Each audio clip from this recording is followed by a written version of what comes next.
एक गांव में एक यंग लेडी थी जिसका नाम था सुमित्रा। सुमित्रा और उसके हस्बैंड को एक बेबी बॉय हुआ था और सुमित्रा काफ़ी टाइम से चाहती थी कि उनके घर में एक लड़का, एक बच्चा आए जिसके साथ वो अपना पूरा टाइम स्पेंड कर सके। सुमित्रा हर टाइम उसके साथ खेलती रहती, उसके साथ अपना पूरा टाइम स्पेंड करती थी। सुमित्रा की दिक्कतें पर यहाँ पे नहीं रुकती थी। बचपन से सुमित्रा के पेरेंट्स नहीं थे एंड बचपन से सुमित्रा अनाथ थी। जिस गांव में सुमित्रा रहती थी वो गांव भी बहुत गरीब था। वहाँ पर 2 टाइम के खाने तक का पैसा नहीं था लोगों के पास। और सुमित्रा का जो हस्बैंड था वो भी काम के सिलसिले में ज़्यादातर बाहर ही रहता था घर से, जिस कारण सुमित्रा एक्सट्रीमली लोनली हो चुकी थी। जैसे ही सुमित्रा की लाइफ में उसका बच्चा आया, उसकी खुशी का कोई ठिकाना नहीं रहा। बट ये खुशी ज़्यादा दिनों तक टिकने नहीं वाली थी। 1985 सुमित्रा हर रोज़ की तरह एक बकेट लेकर नदी के साइड से पानी भरने जा रही थी दूसरे लोगों के साथ। उसके साथ उसका एक छोटा बच्चा भी था और अचानक सुमित्रा के हाथ से वो बकेट गिर जाती है और उसकी बॉडी बहुत ज़्यादा स्टिफ हो जाती है। उसकी जो आईज़ है वो ऊपर की तरफ रोल हो जाती है टिल द पॉइंट कि उसकी पूरी आंखें वाइट हो जाती हैं और उसकी जो फिंगर्स हैं वो पूरी पीछे हो जाती हैं दोनों हाथों की। और इन चीज़ों को देख के जो आसपास के गांव वाले थे, जो भीड़ थी, वो भागकर सुमित्रा के पास आते हैं और उसको चीज़ें कहते हैं, उसको हिलाते हैं और उसको उसकी ट्रांस स्टेट से बाहर लेके आने की कोशिश करते हैं। और थोड़े टाइम बाद सुमित्रा उस ट्रांस स्टेट से वापस आ जाती है और जब वो अपने आसपास भीड़ देखती है और गांव वालों को कुछ कहता हुआ सुनती है और वो देखती है कि उसका जो बच्चा है वो रो रहा है, इन चीज़ों को देख के वो काफ़ी ज़्यादा एम्बैरेस हो जाती है और वो बिना कुछ बोले उस जगह से निकल जाती है। सुमित्रा जब अपने घर पहुंचती है तो ये बात वो किसी और को नहीं बताती क्योंकि उसको लगा कि ये स्ट्रेस के कारण हो सकता है और इसको इग्नोर किया जा सकता है। कुछ दिनों बाद सुमित्रा अपने किचन में खाना बना रही थी और तभी उस किचन में उसके फादर इन लॉ घुसे। उसके फादर इन लॉ ने सुमित्रा को सेम पोजीशन में देखा। सुमित्रा बहुत ज़्यादा रिजिड थी और वो सेम पोजीशन में ऊपर आसमान में देखते हुए अपनी वाइट आईज़ को और अपनी पूरी बॉडी को रिजिड करके खड़ी हुई थी। लेकिन इस बार उसके फादर इन लॉ ने बहुत कोशिश करी उसका ट्रांस ब्रेक करने के लिए, लेकिन 10 मिनट तक वो ट्रांस चला और सुमित्रा कुछ सुन नहीं पा रही थी और कुछ रिएक्ट नहीं कर पा रही थी और बस एक जगह पे खड़ी हुई थी। और 10 मिनट के बाद जब सुमित्रा का ट्रांस टूटा और उसने सबसे पूछा कि मैं कहाँ पे थी, क्या हुआ था, तो सबने उसको उसके कंडीशन के बारे में बताया। सुमित्रा ने बताया कि जब वो ऐसी ट्रांस स्टेट में जाती है तो उसको सिर्फ और सिर्फ अंधेरा दिखता है। ऐसी कुछ टाइम और बीतता है और सुमित्रा की कंडीशन और भी ज़्यादा वर्स हो जाती है। सुमित्रा को मल्टीपल डॉक्टर्स ने, इवन गांव के डॉक्टर्स ने एग्जामिन किया बट उनको कुछ भी ऐसा एविडेंस नहीं मिला जिससे वो कोई बीमारी को या किसी चीज़ को सॉल्व कर पाएँ। अब सुमित्रा के लिए काफ़ी नॉर्मल हो चुका था क्योंकि सुमित्रा हर दूसरे तीसरे दिन एक ट्रांस में चली जाती थी। और ऐसे ही एक दिन सुमित्रा को एक ट्रांस आया, एक अटैक आया, लेकिन उस अटैक में कुछ ऐसा डिफरेंट था जो बाकी अटैक से अलग था। इस अटैक में सुमित्रा को एक विजन आई, एक थॉट आई कि सुमित्रा 3 दिन में मरने वाली है। उसको ये थॉट अपने दिमाग में आई और जैसे ही उसका वो ट्रांस ब्रेक हुआ, सुमित्रा ने ये बात अपने सारे घर वालों को बता दी। इस चीज़ को सुन के सुमित्रा ने अपनी फैमिली से थोड़ा डिस्टेंस मेंटेन कर लिया क्योंकि वो नहीं चाहती थी कि वो अपनी फैमिली को या अपने बच्चे को हार्म पहुंचाए। और आखिर वो दिन आता है द 3rd डे जब सुमित्रा ने अपनी डेथ अपने ट्रांस में प्रिडिक्ट करी थी। और अब सुमित्रा सुबह उठकर हर चीज़ अवॉइड करने लगती है। वो किचन में नहीं जाती ताकि वो कहीं आग से ना मर जाए, वो कहीं बाहर नहीं जाती ताकि उसके साथ कोई एक्सीडेंट ना हो जाए। और ऐसे ही सुमित्रा एक कोने में पूरे दिन घर पे बैठी रहती है और दोपहर आते आते वो देखती है कि उसके साथ कुछ हुआ ही नहीं और उसके घर वाले भी ये चीज़ नोटिस करते हैं। तो धीरे धीरे घर का जो माहौल है वो ठीक होने लगता है और सुमित्रा को ऐसा लगता है कि अब सब ठीक है। शाम होते होते सुमित्रा को लगता है कि अब सब ठीक ही है तो मैं घर से थोड़ी बाहर निकल के फ्रेश एयर ले लूँ। और सुमित्रा जैसे ही अपने घर से बाहर निकलती है, रोड के अक्रॉस उसकी एक फ्रेंड होती है जो उसकी तरफ हाथ वेव कर रही होती है और सुमित्रा उसको देख के बहुत ज़्यादा खुश हो जाती है। सुमित्रा उसको देखते ही अपना हाथ वेव करती है, लेकिन अचानक से सुमित्रा फिर से एक बार ट्रांस में चली जाती है।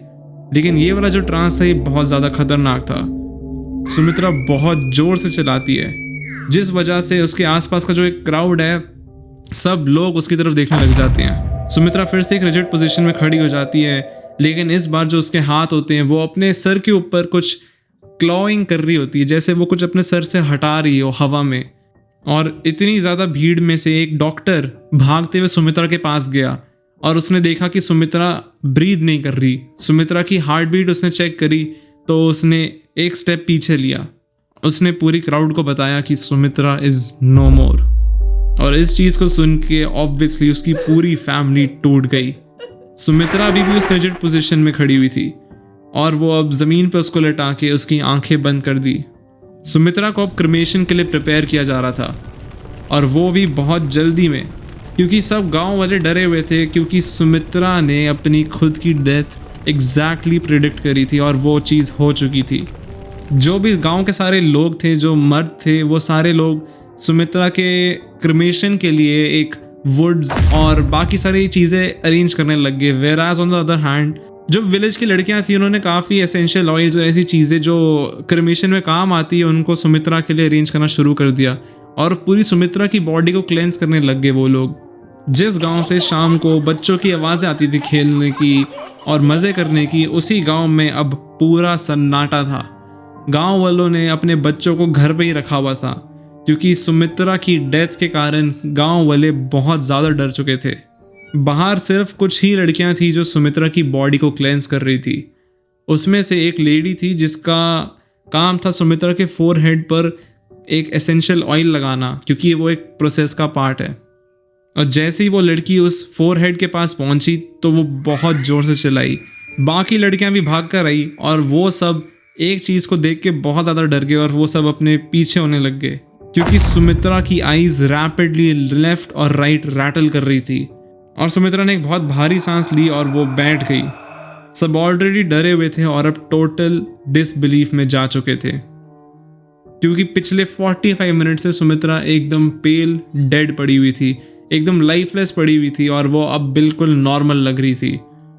उसी भीड़ में से वहाँ का जो लोकल डॉक्टर था वो फिर से भाग के आया भीड़ में से और सुमित्रा का एक चेकअप किया, क्योंकि अब Sumitra was back to normal. उसकी फैमिली जो अभी तक बहुत ज़्यादा टूटी हुई थी, बहुत ज़्यादा उदास थी, वो भाग कर आती है सुमित्रा के पास और वो सुमित्रा को देख के बहुत ज़्यादा खुश होते हैं। उनको शौक तो लगा होता है, लेकिन वो इससे ज़्यादा खुश होते हैं कि सुमित्रा अब ठीक है। जैसे ही सुमित्रा का हस्बैंड उसके पास जाता है और वो देखता है कि सुमित्रा अब नॉर्मल है, तभी सुमित्रा अपने हस्बैंड को पीछे धक्का मारती है। लेकिन ये ज़्यादा एक छोटी चीज़ लगी डॉक्टर को। डॉक्टर ने ये कहा कि मे बी सुमित्रा को कोई ट्रॉमा है जिस कारण से वो अभी इस स्टेट में नहीं है चीज़ें प्रोसेस करने के लिए। उसी रात को सुमित्रा को अपने घर वापस लेके जाते हैं उसकी फैमिली, और अगले दिन जब सुमित्रा उठती है तो वो देखती है कि वो किसी और घर में है और वो भाग कर अपने घर से भाग जाती है। उसकी फैमिली उसके पीछे पीछे भागती है और वो डॉक्टर भी उसके पीछे पीछे भागता है और फाइनली वो उसको जैसे तैसे पकड़ के अपने वापस घर पर ले आते हैं। Sumitra was acting really strange. वो बार बार चिल्लाकर एक ही चीज़ कह रही थी कि मेरा नाम सुमित्रा नहीं है और ये मेरा घर नहीं है, मेरा नाम शिवा है। इस दिन से सुमित्रा हमेशा हमेशा के लिए बदल चुकी थी। वो हर बार रिंकू और टिंकू के बारे में पूछती रहती थी। सुमित्रा जिसको पढ़ना लिखना नहीं आता था, अब वो पेज भर भर के किसी रैंडम स्ट्रेंजर को लेटर लिखती रहती थी। इवन जो सुमित्रा की वॉइस थी, उसकी जो एक्सेंट थी, वो भी काफ़ी ज़्यादा सिविलाइज्ड और एक अर्बनाइज्ड वे में कन्वर्ट हो चुकी थी।